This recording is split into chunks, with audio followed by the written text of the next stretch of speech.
The most important fundamental in golf is the proper grip or holding of the golf club. Now, the purpose of a good grip is that it allows the hands and arms to swing the golf club freely from around the player's body as you strike that golf ball. And that grip affects the distance of the golf shot, the curvature of the golf shot, and the trajectory of the golf shot. Now, when we play golf, we might hold the club in our fingers, which creates a lot of speed, but very little control. Holding the club in the fingers gives your hands and wrists more flexibility to cock and uncock and produce club head speed and more distance. Holding it more in the palm gives you more control, but less of that speed and distance producing flexibility. We want to feel like the club is being held in the base of the forefinger coming across the palm up into this part of the heel of the palm of the hand. And as we close our left hand, the fingers of our left hand against our palm, you'll notice the 3 dots that I have on my left fingers, and they close against the palm. That gives me a thumb position which is right down the center or slightly to the right of the center of the shaft. This is what we call the neutral grip position. From this position, I can hold and control the golf club well with my left hand because that's your master hand. In your right hand, you bring the right hand against the shaft, and as we close our right hand around the shaft, we form a position where the hands are unified and solid on the golf club. They support each other. So we want the 2 middle fingers and the back 3 fingers, which are our grippers, to hold onto the golf club, and we want the thumb and forefingers, which are our feelers. So therefore, when we get the thumb and forefinger on the club correctly, we can solidify or control the shaft angle of the golf club at the top. When the thumb and forefinger are joined, we can keep that golf club under control. If they were not joined and were wider apart, the club would fall and get out of control with our right hand supporting our left at the top of the golf swing. So the Vardner overlapping grip is the most important grip in golf because it allows you to swing your arms freely, control your hands, and hit the best golf shots of your life.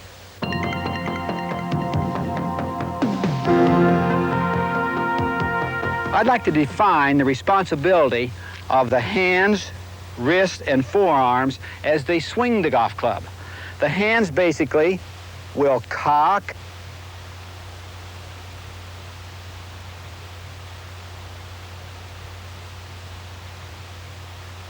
uncock,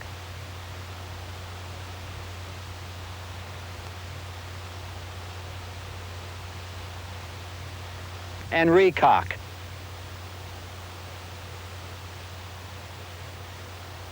The left hand pushes downward while the right hand pulls upward to cock.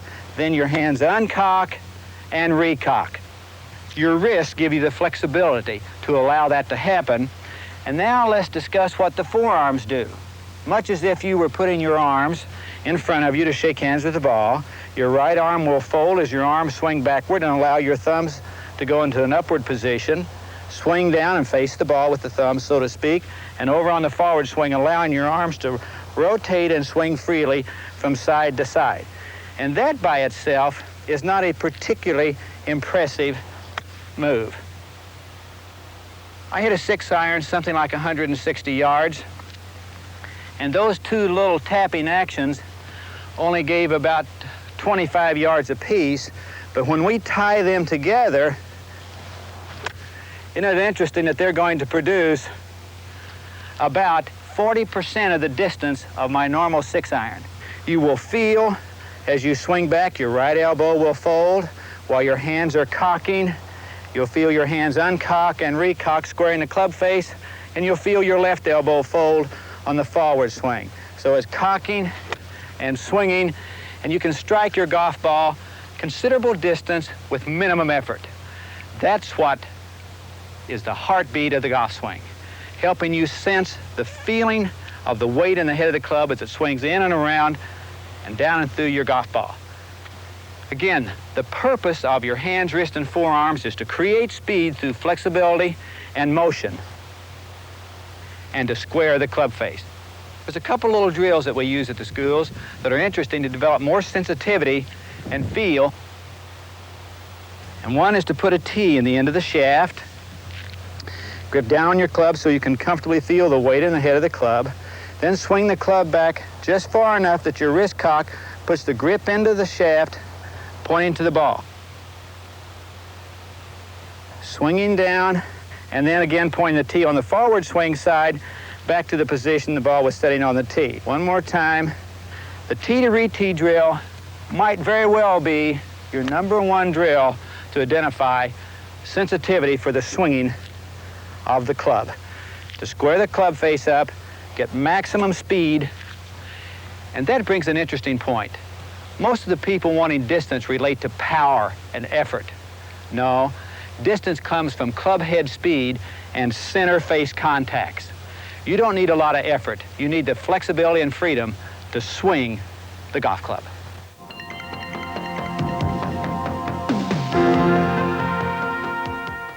One of the best drills I've ever seen where you don't hit golf balls to try to create more club head speed is to put the club up here in front of you, let your hands and arms swing around your body, slowly at first, and then gradually increase the speed of the motion. Listen.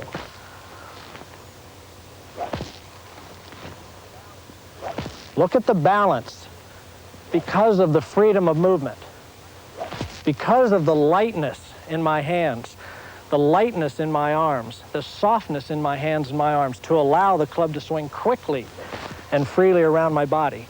Another very good drill to give you the feeling of what we're trying to express is called the swish drill. You grip the club with your left hand up here at the club head. You can do it with an iron or you can do it with a wood. As you swing your left hand and arm back to the right, forward to the left, make sure that you don't get locked up here in your left elbow or up here in your left wrist. Start out moving the club around your body at a slow speed.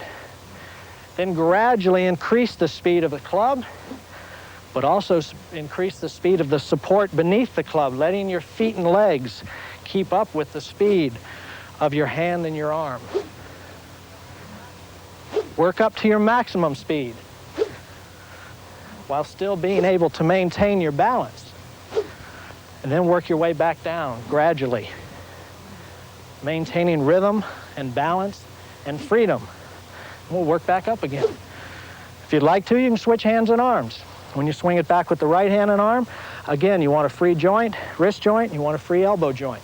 Let it swing around your body. Let your feet and legs keep up.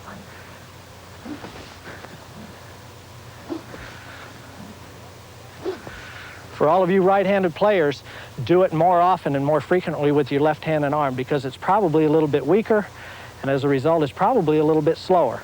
Another excellent drill to help you associate and feel speed is called a 3-ball drill. Each one of these shots are hit at a different speed, but with a full swing. So I'm going to make 3 full swings here. The first shot I'm going to hit with 1/3 my normal club head speed. The second one with 2/3 of my normal club head speed. And the third one, no, it won't be 3/3 because I never swing that fast. It's going to be at my normal playable speed, which is very close to 75% of what I'm capable of creating. Let me demonstrate. Here's a full swing at 1/3 of my normal swing going through the ball. It's 1/3 of my normal speed. Normal backswing speed, but 1/3 forward swing speed. This will be 2/3 forward swing speed.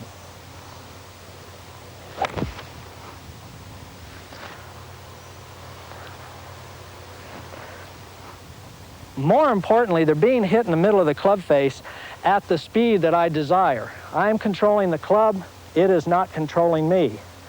Now here's a full swing, as the first two were, but at my full playable speed, which is about 75% of what I'm capable of creating. Now, your question to me should be, how do you know how much speed you can create and still control it? Well, there are 2 guidelines.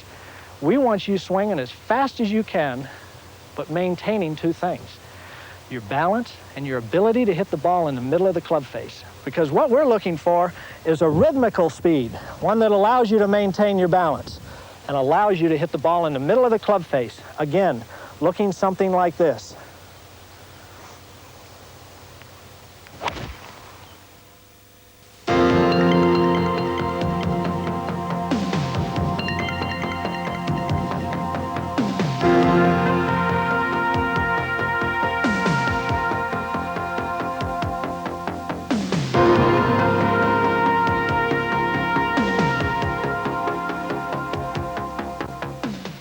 I just hit 3 balls with a short iron to prove a very important point. Good short iron players hit the ball with a descending blow, and their divots appear in front of where the ball was setting. There are some drills that I would like to recommend that will help you develop a more effective descending blow, that you'll be catching the ball at the right place in your swing arc. And one that I like to use is what we call left foot, right toe. Take your normal grip and normal stance as you prepare to strike your golf ball into the target area. Then lift your right foot off the ground, and that makes your swing center move slightly to the left and encouraging a descending blow. You won't hit your ball quite as far as normal, but from there make your regular golf swing and watch your golf ball fly into the target area because you've been in a position that encourages a descending blow. The second drill I'd like to recommend is called the impact drill. It differs from the left foot, right toe in that you will not be making a full swing. You will preset yourself into the impact position. You will feel your right foot roll inward slightly and the weight going to the outside of your left foot. Then you'll be merely making about a half swing, but sensing the swinging of your hands and arms and the club down and over to trap the ball against the ground and feel what it's like to hit a descending blow. You won't be trying to hit your ball very far, but you will be trying to develop the sensitivity and feel to identify a descending motion from your impact position. That's the heart of developing a descending blow and creating solid ball-club contact. That will help you develop the ability to control your short iron shots into the green.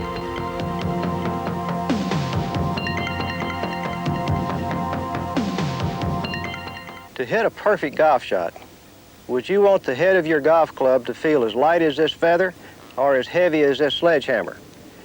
If you guess the sledgehammer, you're right on course, because having enough flexibility in your hands and arms for the club head to feel as if it were as heavy as a sledgehammer is one of the principles of good golf shots. We want the arms hanging freely, we want the hands and arms swinging freely, and they can only do that if they're relaxed and supple enough that the weight of the club head feels very, very heavy. But I'm gonna get rid of this sledgehammer right now because it's too heavy to hit any golf shots with, and start talking about how we are going to initiate the motion of the golf swing. We've held it correctly, we're hanging it correctly to the golf ball. Now our job is to set that club head in motion. And we're going to do that with our fingertips. It is through the fingers that we influence the behavior of that club face. And it is through the fingers that we are going to create the motion of the club head that will create not only the directional control, but the distance control that we need for good pitch shots. I want you to watch as I swing this club head back and forth, and I'm going to attempt to create a swinging motion that is so rhythmic and so even that right now you can't tell whether I'm a left-handed or a right-handed golfer. If we can get that symmetry in our golf swing, then we can control the distance the ball goes with uncanny accuracy. Swinging the club to and fro, not a motion that is slow back and quick through, or not a fast backswing and then slowing down, but swinging the club to and fro. I suggest that you stand in front of a mirror and get that club head swinging back and forth until you can see how evenly the club is moving in both directions. When you've got this down, the next step is to start at the practice tee trying to brush the grass in exactly the same spot as you go in each direction. Watch this pot of grass I've got the club resting on and see if I can accurately get that same piece of grass as I swing the club both ways. With this preparation, I'll be able to play a golf shot and clip the ball off that grass with the same accuracy.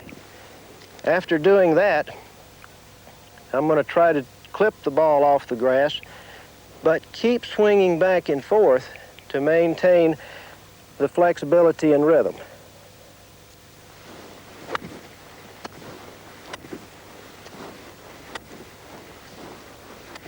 Let me do that one more time for you, because this is an exercise that I suggest you all use to help you get the feeling of the rhythm and gracefulness that you want in all of these pitch shots.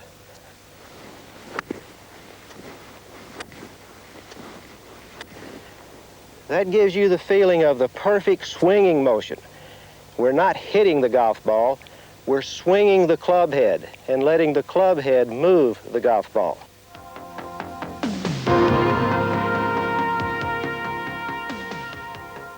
To become good at chipping, you must learn ball control.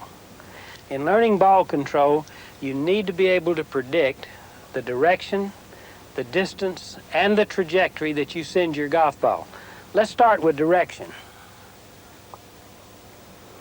To send my ball toward the target, I need square ball-club contact so that I strike it right in the center of the club. I need my club face looking down the target line, and I need the club traveling along the target line at impact. I'll play one off of this board just to demonstrate.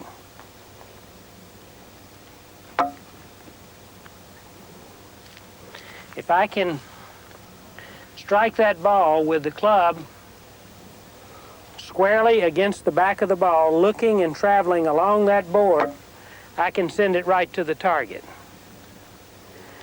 To do that, I must hold it properly. I must aim and align myself and locate so that I can swing along the target line. The elements of direction control: square ball club contact with the club striking squarely against the back of the ball, the club face looking down the target line at impact, and the club traveling along the target line.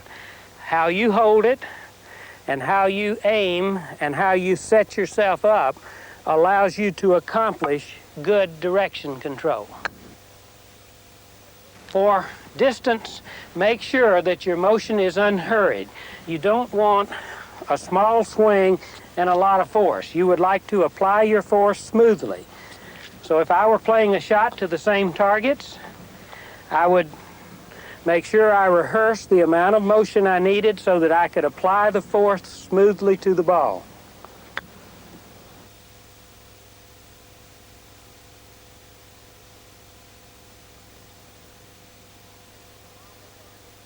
And to the longer target, my swing would be longer so that I could make still smooth application of power.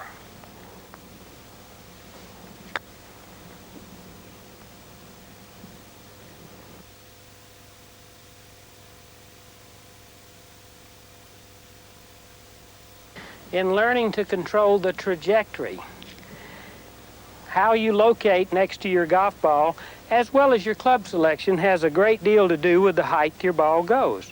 For example, I could take this 8-iron and play a low shot by simply playing it back in my stance so that it was behind my swing center. From this position, my club would strike it on the downswing and would have less loft at impact. This would send the ball on a nice low trajectory, creating more roll. If I desired to hit a little higher 8-iron shot, or maybe if I had a very good lie where I didn't need to hit down on my ball as much, I could play the ball a little more center, right underneath my swing center. This would create a little more of a sweeping blow and would send the ball a little bit more up in the air, causing it to roll less. Certainly, if I needed to hit it low, I could take a less lofted club, such as this 6-iron. And if I had a nice lie, make a slightly downward blow and send it in there quite low and let it roll nicely. But if my lie worsened to the point where I needed to strike more down on the ball for solid contact, this 6-iron would not be very effective, because when I play the ball too far back and hits down, I have too little loft to get it out of that lie. So I might even need to go to a more lofted club, like a pitching wedge, to play from that lie, so that I could strike nicely down on it. The ball will get a little higher because of the loft of the club, and then will run very much like the 8-iron did.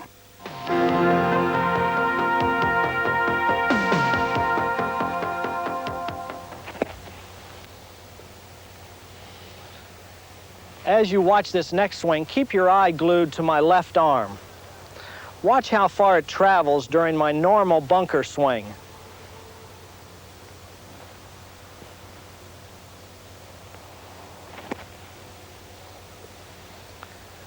When I'm playing my normal average bunker shot, I key a lot of my thoughts on my left arm. When I set up to the golf ball, my left arm is hanging down here at 6 o'clock. If you can just imagine a clock with 6 being below me, 12 above me, in a normal swing, my left arm travels from 6 to 7 to 8 to 9, around 10 o'clock.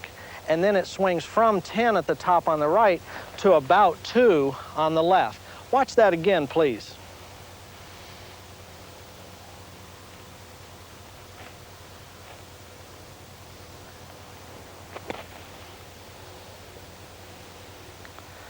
Now, you might think that that swing is too long considering I'm only hitting this shot about 35 feet. And it is too long, but only if I hit the ball, not the sand. Because I'm using the sand as a buffer between the club and the ball at impact, I need to make more swing than would be necessary from this distance if I was standing on grass. So watch again, please. 10 o'clock to 2 o'clock with the left arm at a very leisurely pace, but with plenty of motion and plenty of freedom to the motion. If we're going to create a 10 o'clock to 2 o'clock swing with our arms, we can't do that if we don't allow our feet and legs to pick up that rhythm, to pick up that freedom of motion. So now I'd like for you to watch my feet. Even though I lower my feet into the sand, they are not glued to the sand. They're capable of and do move. Please watch my feet. Especially my rear foot. I have what's known as a full right foot pivot because as I was swinging the club through the sand, there was some acceleration allowing me to swing through to my left. If you aren't practicing at least 5 hours a year, two things become apparent. One, you must use your normal swing in here because it's the only one that you're ever practicing. And two, your chances of ever getting much better from the bunker aren't real good. So, assuming that we're going to use our normal swing, let me show you an illustration, if I may. Most of you are trying to play your bunker shots with a very open setup, trying to swing the club outside in. I'd like to show you how that's not necessary, but I need to draw a couple of lines first, so bear with me. First of all, we're going to draw a target line.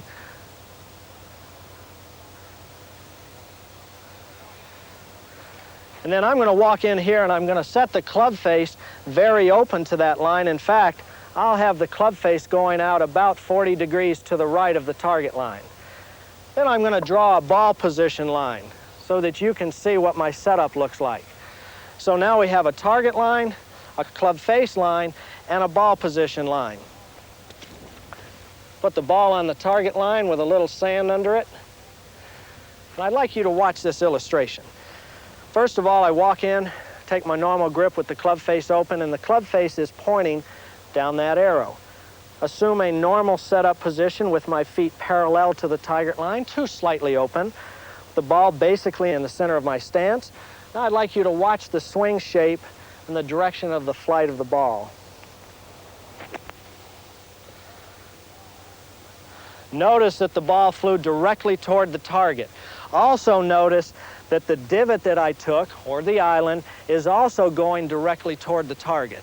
Now the reason for that is that here in the bunker, the direction the sand flies has more influence on the ball than the position of the club face at address. I'd like to turn that around for you just a second. If I walk in here and I set up with the club face wide open as I just had it, and take that same setup, but then I hit the ball, now the ball will go well to the right of the target line. But if I take that same setup and don't hit the ball, but I hit the sand, the ball will fly in the direction that the sand flies. You can see it right there.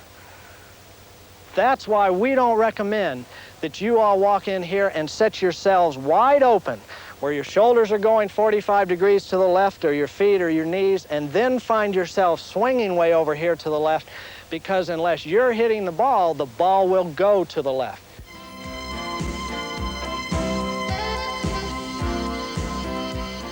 Let's talk about warming up, because it's different from practice. It's what you do just before you go out to play. Most people warm up incorrectly. They take 3 balls and they go to the putting green and they practice 20-footers. A machine would miss a good percentage of the time from that distance. So what they're doing is feeding their mind with negative thoughts. A better procedure would be to go to the green with 3 goals in mind. To get a feel for the speed of the greens you're about to play. To get a feel for your stroke. And finally, to reinforce your ability to aim the club. Here's how to get the feel for the speed of the greens. Take 3 balls to the practice green and putt across the green, trying to make all 3 come as close as possible to the fringe. After a couple of tries, your touch should be pretty good, with all 3 balls coming close to the edge.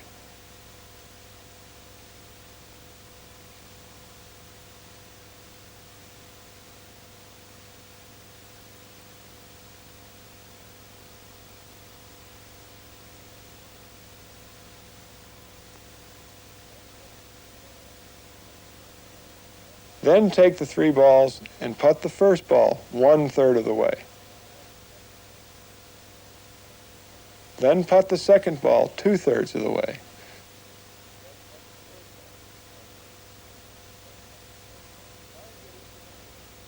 And then putt the third ball all the way to the fringe.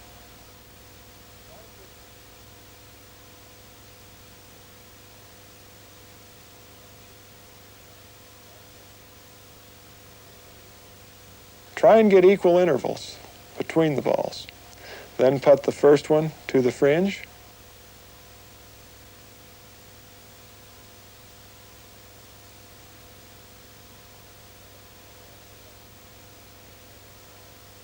Then putt the second one to the fringe.